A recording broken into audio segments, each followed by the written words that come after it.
The topic of abortion is a complicated one, and a lot of people obviously get very emotionally worked up about it. It's sort of understandable. There are two basic points I think that come up with the topic of abortion. One is it a moral decision, and one is should it be legal or not. The actual position mostly of pro-choice people is primarily one to focus on the legal issue, whether it should be legal.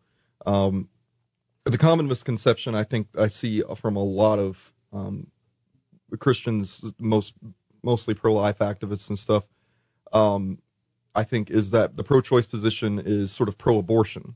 Let's get and it's not simply a guess there. I mean, if you read any pro-life articles, you read anything around the internet and see a lot of the comments that come up, there's a lot of people who have this attitude that somehow there's this secret, atheist conspiracy to get women to have lots of abortions. I don't know.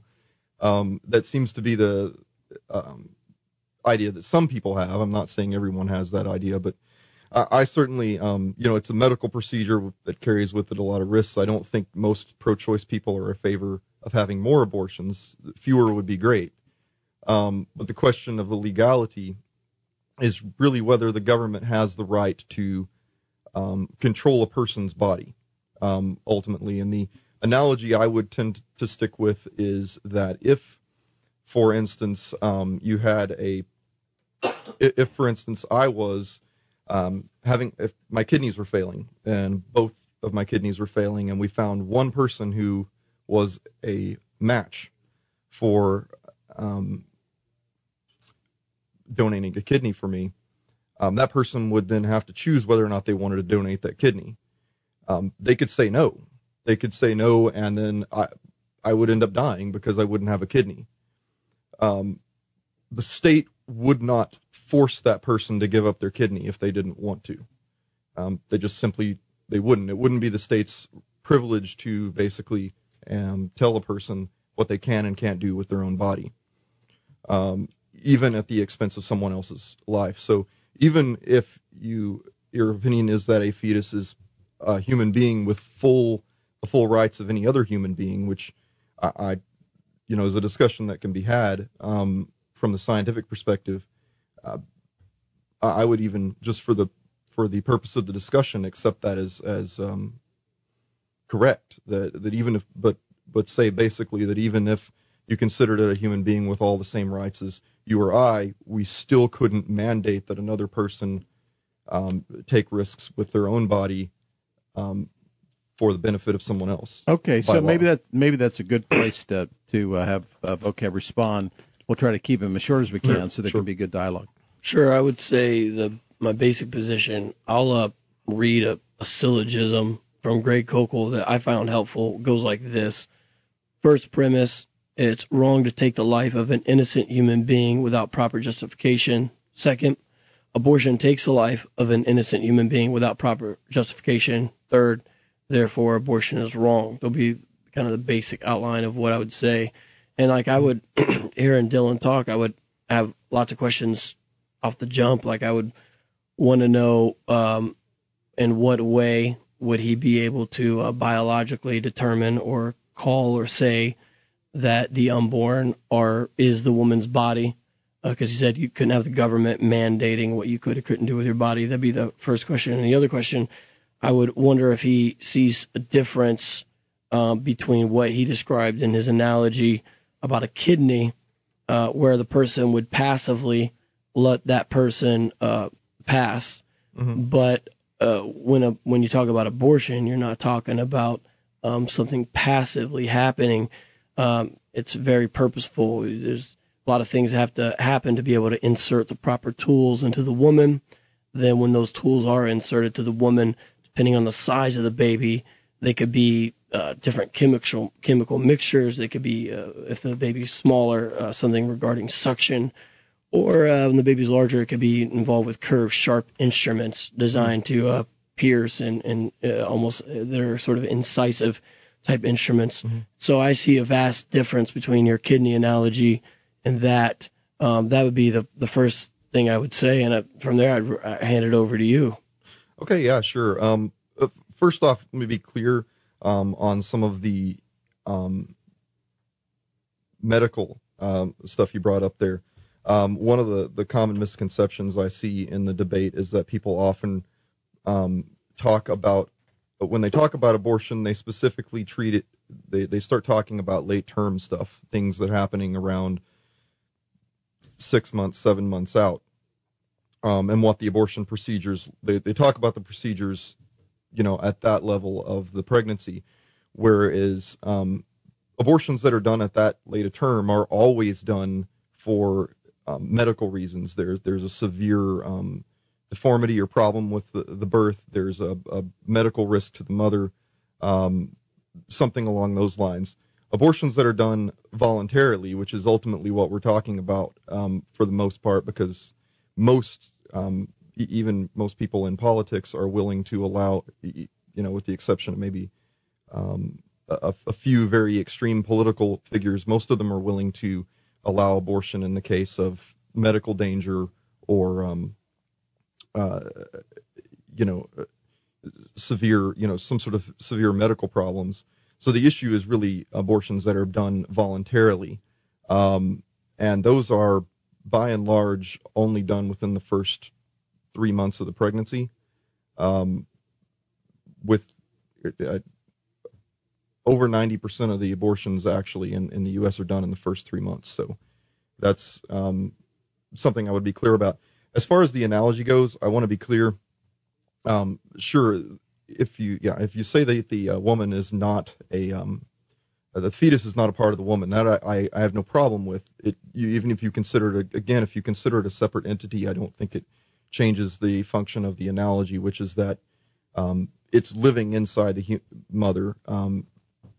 There are risks to pregnancy, up to and including death, in a small number of cases, obviously a lot less now than it was maybe a couple hundred years ago, but it's still a risk that the woman has to take with their own health and their own livelihood, and it's something that she has to decide for herself. It's not something I don't think the state can put onto her. Well, Dylan, I specifically mentioned what's called suction curettage. I mentioned the tubes inserted into the cervix, so that's the most common type. I did mention that. I didn't leave it out of the discussion, but D&C can take place at the 12th or 13th week, and that's where you have the curette, that little hoe-like instrument that goes up inside. And then, of course, the 16th, 18th. Listen to this here. This is I'll show you this book, Dilation and Evacuation D&E, according to abortion choice advocate Kaufman. Quote, at some clinics, D&Es are only done up to the 16th and 18th week of pregnancy. At others, the limit is 20 or 22 weeks. Only a handful of providers go up to the 24th or 25th week.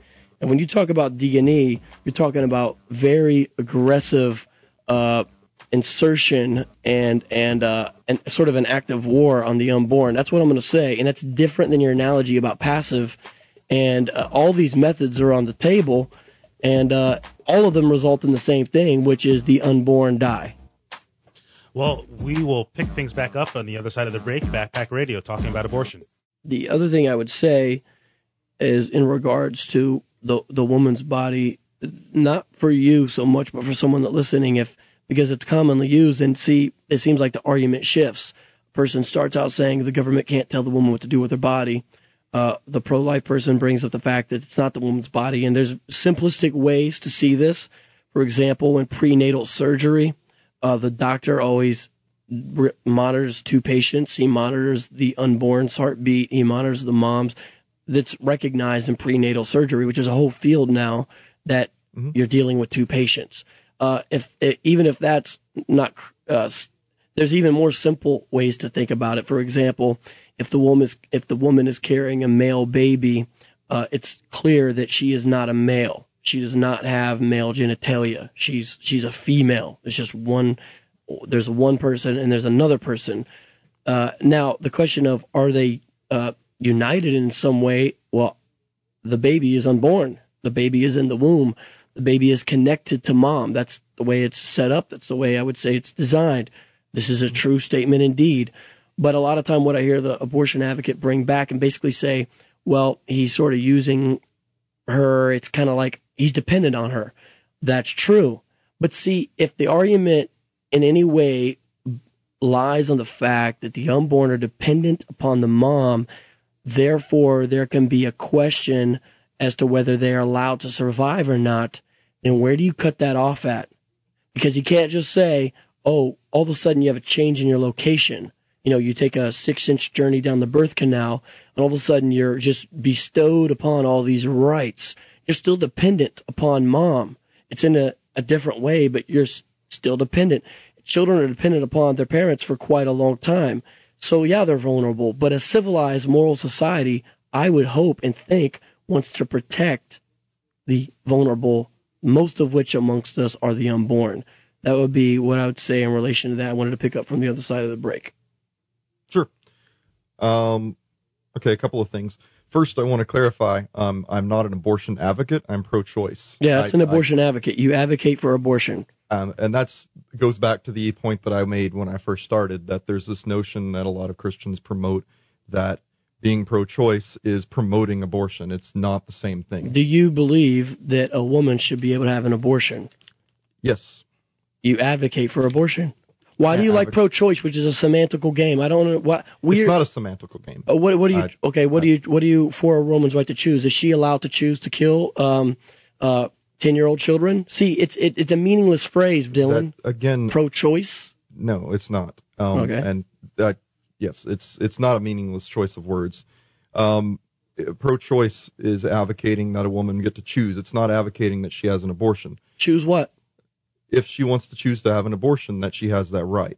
Okay. And so I'm promoting the right that she has the choice to choose. I'm not promoting the choice of abortion. So you're not an abortion advocate. You do not advocate for abortion then. I'm not advocating. I'm advocating that abortion be allowed, not that it be the choice that someone makes. If a woman wants to have a child, I'm not against them having children. I'm not against having children. I'm not promoting that people have abortions. I mean, if we lived in a world where abortions weren't necessary, that would be great. But the fact is, I mean, abortion is not a recent phenomenon. It's been around since. It's been around forever. Ever since there's been people, we've always wanted to get rid of our young. The early Christians did not like the early Romans doing this either, and would rescue babies from hilltops. If I may, let's get back on the two questions which I thought were important. Let me ask this clarifying question, and then I think you both made your points on that. Why is that important to you? Because you've done that twice now, that you're not an abortion advocate. Vocab took sharp exception. Because why is that important to you? The reason why it's important to me is because it is a reframing of the debate. It's a straw man, in my opinion. Logical fallacy. It's creating a false picture of what pro-choice advocates are actually doing, and then promoting. It's easy to contradict a person's argument if you make your person's argument sound like something it isn't. Okay. Well, then let's get back to you started your rebuttal by saying, first of all, I'm not a. Now, then go back into the substance of the points. Sure. The point that I was making with the analogy, obviously it's an analogy, so it's not a perfect fit. There is no perfect analogy, but I can agree that you can treat a fetus, a baby, if you want to call it, as separate, but it doesn't really matter that it's separate because it's still residing inside the woman's body.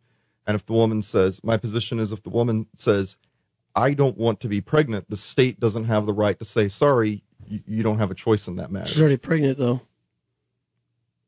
I don't see that's as relevant. Oh, you mean be pregnant anymore? Right. I don't want to be pregnant. The state doesn't have the right to say, sorry, we've made that decision for you. You don't have any choice in the matter. So do you think that any time a pregnant woman should be allowed to become unpregnant via abortion? I'm not Well, I've obviously already advocated that I'm on the pro-choice side. I guess I'm not sure what you're asking. So in the last week of pregnancy, should she be allowed to become unpregnant if she so desires at that late stage? The law is already I'm going with what the law is already. But what about promoted. you? What do you think?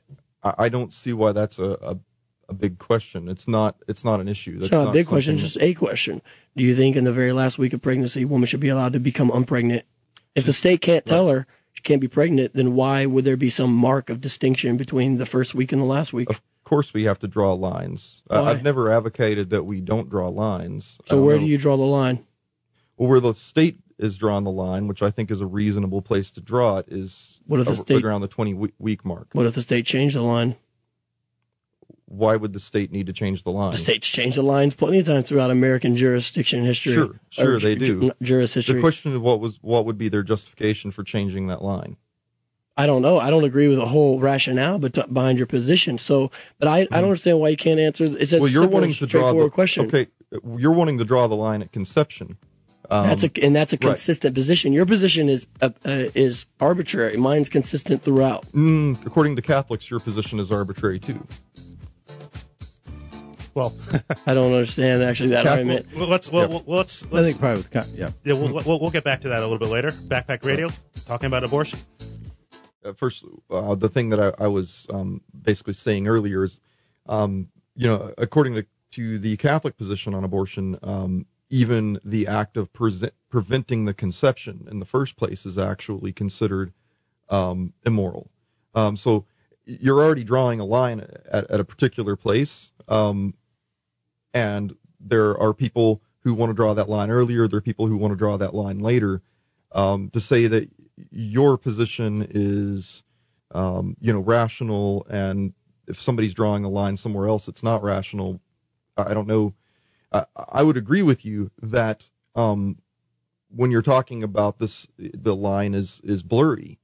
When you're dealing with trying to set the exact point where you're going to say, okay, you can have an abortion, no, you can't have an abortion, just because it's difficult to find a clearly rational place to draw the line doesn't mean you should simply default to conception or something like that. Clarification question then, Dylan. Are you saying that in your scheme there could be a place where the state would say you cannot have an abortion? Certainly, and the state does say that you can't have an abortion after, say, 20 weeks, unless it's and generally that's the rule pretty much across all the states.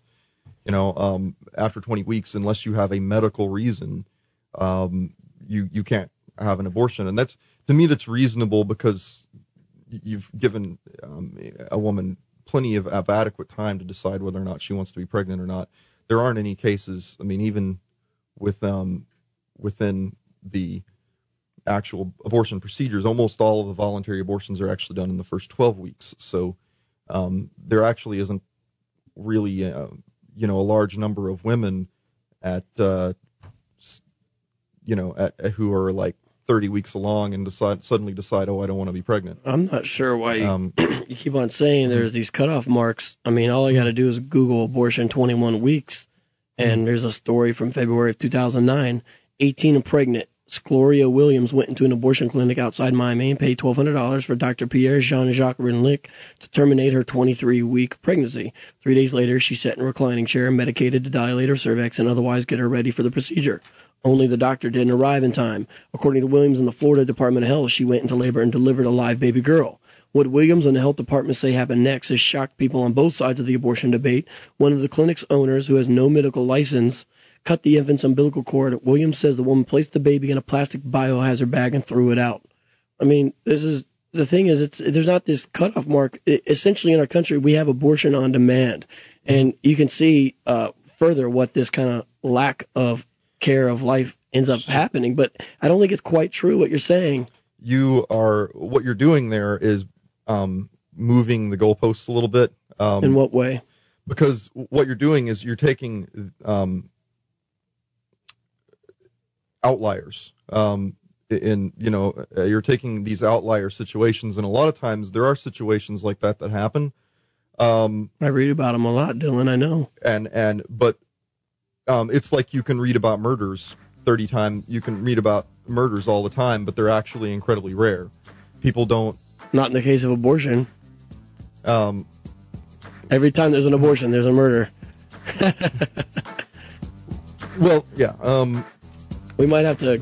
Yeah, let's. We'll let you continue though. Yeah, let's pick this up on the other side of the break. Backpack Radio. Sure. Sort of sum up what you've said and where you differ and what you think the implications of that are. Dylan? Sure. What I was saying just before was that, yeah, you have these statistical outliers where you have things that are happening outside the realm of the law, and a lot of times those things are prosecuted. There's a lot of cases of people basically breaking the law in this area, but it goes into a more even more important point, I think, here, and that is when you are talking about making something illegal, it has to be discussed. There needs to be a discussion of whether or not making something illegal actually accomplishes the goal that you want to accomplish. And that, on the topic of abortion specifically, most of the statistics gathered, and of course it's difficult to gather numbers on this particular issue, but the figures show that making abortion illegal generally doesn't drastically drop the number of abortions in an area. They actually generally continue unabated. The difference is that they are done illegally. So there are no medical controls. That means that they end up being more dangerous for the mother. They end up being more inconsistently done in dangerous areas, dangerous people who aren't properly trained with the proper degrees. So you end up with another problem there. Now, I mentioned earlier that being pro-choice is not necessarily pro-abortion, and that is important for this point because if the question is you want to decrease the number of abortions, I'm all on board with that. I would have no problem with that. The question is how would we best go about decreasing the number of abortions? And there are three things that I would think would be relevant. One would be better technology in the realm of birth control, better access to birth control, and better sex education. On those 3 points, what I notice from the side of the fundamentalist Christian side, I notice generally all 3 of those things fundamentalist Christians are almost universally opposed to. Promoting poor sex education, abstinence-only education, which has been shown not to drastically change the average age in which people first have sex, but does drastically decrease the use of contraception when they do have sex, thus increasing the rate of teen pregnancy. Consistently, the figures, if you go and read the studies consistently over and over again in every state where they do abstinence only, there is an increase in the rate of teen pregnancy. They are generally opposed to wider access to birth control, and that and a lot of things that are engaged in there tend to be very unintentionally sex negative, I think. I don't necessarily think that that's necessarily the main intent, but what ends up happening is that is what ends up happening. And abortion is actually on the decline in this country. It's on the decline, but it's actually far higher than in a lot of countries where wider access to it is actually easier than here. If you go to some place like Sweden, for instance, it's easier to get an abortion there, and yet the rate is about a third of what it is here. So, Dylan, the way you're phrasing the question, of course, is more pragmatic than it really has to do with a moral question. But it seems like I think the law needs to be pragmatic. Well, I think moral. Ultimately, that's a statement in and of itself. The law needs to be pragmatic and not moral. But while you're saying that, you're making moral considerations, like it'll be harder for women to obtain abortions, it'll be more dangerous for them, which, if what I'm saying is correct, your argument to me is tantamount to saying this. If we have these laws in place, some people might get killed or harmed while killing other people, so the state should make it easier for them to be able to kill or harm other people. That's what it's saying. So your whole argument is a question-begging enterprise, assuming again that the unborn do not have rights to life and they don't deserve to be protected, and therefore there can be open game on them. Your argument doesn't work unless you've accurately answered the question, what is the unborn? And if the unborn are human and it's wrong to unjustifiably kill them, then none of the arguments will work until you've dealt with that basic one. We've already made that point, and my position hasn't changed. Even if they're still considered a human being with full rights, that would still be granting them rights you wouldn't grant to a full-grown adult. In what way? by saying that this person has a right to live at the expense of another human being. So, do you believe the relationship between a stranger that you've never met 2,000 miles away that may need your kidney is identical between the relationship between a mother and her? From a legal standpoint, yes. Okay. So I'd be interested to understand how you even understand the concept of human relations and motherhood and parenting and all kinds of things there. There's all kinds of problems. The fact that you could say something like that. I'm not sure what your question is. Okay. I guess to me it shows there's not necessarily in you as a person, right, but in the pro-choice position, there's a cold-heartedness right at its root. And a lot of times, if you think that I'm cold-hearted, you don't know me very well. What did I just say? I just said I don't mean you personally because I don't know you that way. So let's be precise with what I said. I said in the pro-choice position, it is cold-hearted.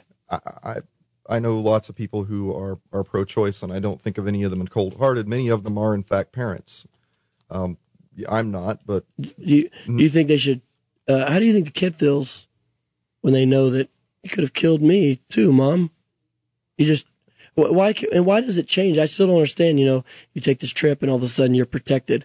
So my goal here when I have these discussions is to expose what I think is a deep inconsistency in all these arguments.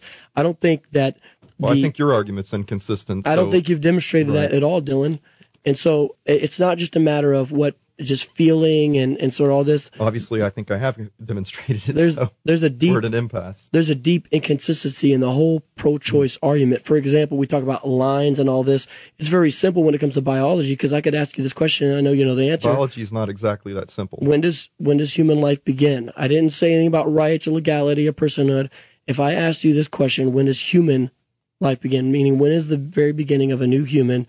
I think you know the answer. What is it? I don't know the answer. Okay, do you think you do? Well, then are you a biologist? No. This is easy. Right. All you got to do is read a basic book on embryology because the minute of conception, you have a new human because you have complete DNA. Okay, I know embryologists who are pro-choice and would disagree with your position on just that. Just because you know the science of it. No, they can't disagree with this. Listen. Mm-hmm. If you're going to say they're going to disagree with this, I'm going to humbly submit you're just uninformed. But listen because that sounds offensive, I understand, but listen to what it is. They will not say human life begins at any other time other than immediately after conception because that's when a new human comes to existence. There's no question. It has the right amount of DNA. There's nothing about it that's not human biologically according to what our species is. There's no way around that biologically, Dylan. I think you need to read more embryology. Okay, Dylan, then... You think there's a point in time when non-humans become human? Biologically speaking? You're trying to draw very, very black and white lines on an issue that I don't think is clear and black and white the way you want it to be. But I'm just saying, in general, you think it's possible for biologically speaking something that is non-human to become human? Obviously, I believe in evolution, so obviously I do believe that. Okay, in the context of abortion, you believe that it's it's possible for something that is non-human to literally become, biologically speaking, a new species become human in the womb. This happens. A new species? Well, what is it when it's not human? It's an embryo. Okay. Is an egg a chicken? Are embryos? Yes, they are. It's not an adult chicken. Are embryos human? You talk about it having all of the same DNA. If I scrape some skin cells off of my arm, they have all the same DNA as a human. Have I killed a human? No. Okay. That saying that it has all the same DNA doesn't equate to what the point you're making. I've heard abortion advocates use what you just said before. So do you believe that every time you scrape some skin cells off your arm, it's murder? I do not. Then you don't think it's the same, so I don't understand why you'd use that argument. In the context of the argument you made. So the argument that you just made was that it has the same DNA as a human, therefore it's a human. Well, you could say I said that a skin cell has the same DNA as a human, but you don't consider it a human. Its DNA is complete. All it does is unfold at that point. The DNA of the embryo is complete and total. During no time, Dylan, during the pregnancy, does the mom add new DNA? It's already genetically distinct. I'm not disagreeing with you. My point by that is, though, that you have to recognize it is an individual, new, unique human. This is not a philosophical question. This is a biological question, and I don't understand. I agree. It's a biological question. Okay. I agree, and I think that you're wrong, and you don't understand the science. In what way have I displayed ignorance? I mean, I'm telling you what's going on, and you're just saying you're wrong, because I know people that know. You're not actually demonstrating that biologically I'm incorrect. You're trying to draw a very, very firm black and white line between what counts as a human and what doesn't count as a human, and you're trying to create it's a false dichotomy. Okay. I think our time is coming to an end. How much time do we have? 3 minutes. So 90 seconds each. Vocab, you go first. We'll give Dylan the last word. Summarize what you want to say in the context of this debate and what's gone on this hour. The simple version of my argument is abortion is unjust, is murder. Murder is wrong. Therefore, abortion is wrong or immoral. That's a simple version. And I think that someone who believes in what you would call the pro-life position, that when they look into these things, I think a job we should have is to try to expose what I think is the inconsistency of the pro-choice position. At numerous points, there's lots of inconsistencies where there's a lot of arbitrariness and capriciousness that I think we should show people. And that's what I want to try to do. It doesn't mean that I don't like the person or anything like that. We're talking about serious stuff. We're not just talking about, our favorite baseball team. It's important stuff. So I love Dylan. We have a similar background. We like Transformers, all of that. But I don't want to just act like it's not an important thing or act like we really agree when we don't. That's all. Okay. Thank you. Dylan, you have the last word. By the way, thank you for coming on. Sure, Dylan Walker, SKEPTIMUSPRIME.com. And go ahead. You have the last minute and a half. Sure. Yeah. I feel the same way. It is an important question. Obviously, I come down on the other side of it. I don't think that it's an unimportant question, though, or I wouldn't take the stance that I take on it. I think that my argument's pretty simple. The government doesn't have the right to interfere with the choices that a woman makes with their own body, even if those choices affect someone else's life, even the life of a fetus that they might be carrying. It just simply is not up to the government to start telling people if they can be pregnant. Can't tell them they can be pregnant. Can't tell them they can't be pregnant. They don't have the right to basically impose that. And I think there are better ways to approach the question of decreasing the number of abortions rather than just making it illegal.